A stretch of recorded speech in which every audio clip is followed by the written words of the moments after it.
बहू कहाँ मर गई अंदर से? आवाज, जिंदा हूं माँ जी। तो फिर मेरी चाय क्यों अभी तक नहीं आई? कब से पूजा करके बैठी हूं। ला रही हूं माँ जी। बहू चाय के साथ भजिया भी ले आई। सास ने कहा, तेल का खिलाकर क्या मरोगी? बहू ने कहा, ठीक है माँ जी, ले जाती हूं। सास ने कहा, रहने दे, अब बना दिया है तो खा लेती हूं। सास ने भजिया उठाई और कहा, कितनी गंदी भजिया बनाई हैं तुमने।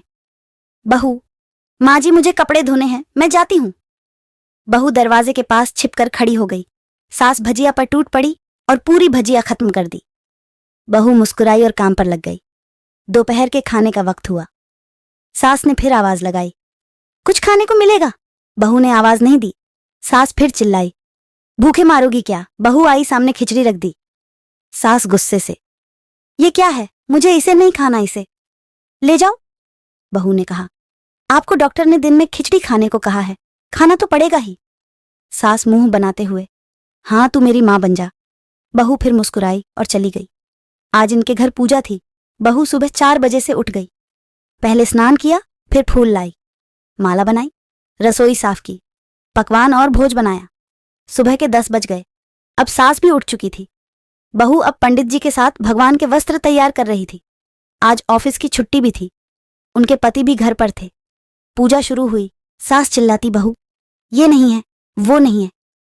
बहू दौड़ी दौड़ी आती और सब करती। अब दोपहर के 3 बज गए थे। आरती की तैयारी चल रही थी। पंडित जी ने सबको आरती के लिए बुलाया और सबके हाथों में थाली दी। जैसे ही बहू ने थाली पकड़ी, थाली हाथों से गिर पड़ी। शायद भोज बनाते हुए बहू के हाथों में तेल लगा था, जिसे वो पोंछना भूल गई थी। सारे लोग तरह तरह की बातें करने लगे। कैसी बहू है, कुछ नहीं आता, एक काम भी ठीक से नहीं कर सकती, ना जाने कैसी बहू उठा लाए। एक आरती की थाली भी संभाल नहीं सकी।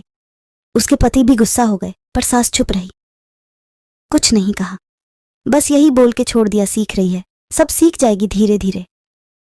अब सबको खाना परोसा जाने लगा।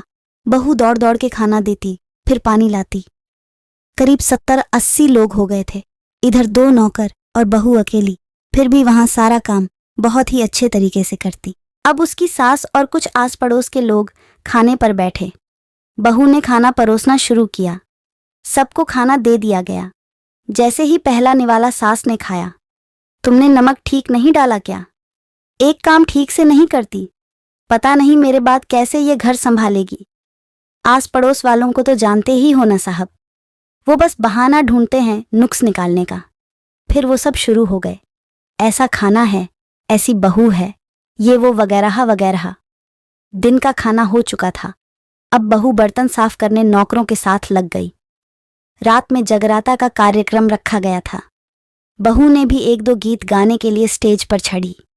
सास जोर से चिल्लाई, मेरी नाक मत कटा देना, गाना नहीं आता तो मत गा, वापस आ जा। बहू मुस्कुराई और गाने लगी। सबने उसके गाने की तारीफ की, पर सास मुंह फूलाते हुए बोली, इससे अच्छा तो मैं गाती थी जवानी में, तुझे तो कुछ भी नहीं आता। बहू मुस्कुराई और चली गई। अब रात का खाना खिलाया जा रहा था। उसके पति के ऑफिस के दोस्त साइड में ही ड्रिंक करने लगे। उसका पति चिल्लाता, थोड़ा बर्फ लाओ, तो सास चिल्लाती, यहाँ दाल नहीं है, फिर चिल्लाता, कोल्ड ड्रिंक नहीं है, पापड़ ले आओ।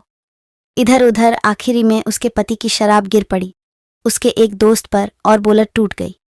पति गुस्से में 2 झापड़ अपनी पत्नी को लगाते हुए कहता है, जाहिल कहीं की, देखकर नहीं कर सकती, तुझे इतना भी काम नहीं आता। सारे लोग देखने लगे। उसकी पत्नी रोते हुए कमरे की तरफ दौड़ी। फिर उसके दोस्तों ने कहा, क्या यार, पूरा मूड खराब कर दिया, यहां नहीं बुलाया होता, हम कहीं और पार्टी कर लेते। कैसी अनपढ़ गंवार बीवी ला रखी है तूने, उसे तो मेहमानों की इज्जत और काम करना तक नहीं आता, तुमने तो हमारी बेइज्जती कर दी। अब आस पड़ोस की औरतों को और बहाना मिल गया था। वो कहने लगीं, देखो क्या कर दिया तुम्हारी बहू ने, कोई काम की नहीं है, मैं तो कहती हूँ अपने बेटे की दूसरी शादी करा दो, छुटकारा पाओ इस गंवार से। सास उठी और अपने बेटे के पास जाकर उसे थप्पड़ मारा और कहा, अरे नालायक, तुमने मेरी बहू को मारा, तेरी हिम्मत कैसे हुई, तेरी टांग तोड़ दूंगी। उसके बेटे के दोस्त कुछ कहने ही वाले थे कि उसकी मां ने घूरते हुए कहा, चुप, बिल्कुल चुप। यहाँ दारू पीने आए हो, जबकि पता है आज पूजा है और तुम्हें पार्टी करनी है। कैसे संस्कार दिए हैं तुम्हारे माता पिता ने? और किसने मेरी बहू को जाहिल बोला? जरा इधर आओ, चप्पल से मारूंगी अगर मेरी बहू को किसी ने शब्द भी कहा तो। अरे पापी, तूने उस लड़की को बस इसलिए मारा कि तेरी शराब टूट गई। पापी, वो बच्ची सुबह 4 बजे से उठी है, घर का सारा काम कर रही है, न सुबह से नाश्ता किया न दिन का खाना खाया, फिर भी हंसते हुए सबकी बातें सुनते हुए, ताने सुनते हुए घर के काम में लगी रही। तेरे यार दोस्तों को वो अच्छी नहीं लगी। जूते से मारूंगी तेरे दोस्तों को जो कभी उन्होंने ऐसा कहा। उसके यार दोस्त चुपके से खिसक लिए। अब सास बहू के कमरे में गई और बहू का हाथ पकड़कर बाहर लाई। सबके सामने कहने लगी, किसने कहा था अपनी बहू को घर से निकाल के दूसरी बहू ले आना? जरा सामने आओ। कोई सामने नहीं आया। फिर सास ने कहा, तुम जानते भी क्या हो इस लड़की के बारे में? ये मेरी माँ भी है, बेटी भी।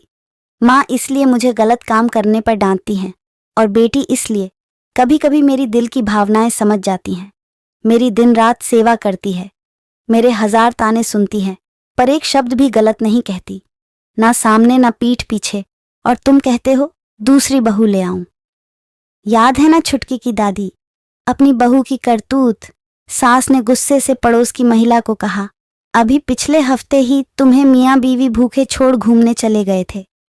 मेरी इसी बहू ने 7 दिनों तक तुम्हारे घर पर खाना पानी, यहाँ तक कि तुम्हारे पैर दबाने जाती थी और तुम इसे जाहिल बोलती हो। जाहिल तो तुम सब हो जो कोयले और हीरे में फर्क नहीं जानते।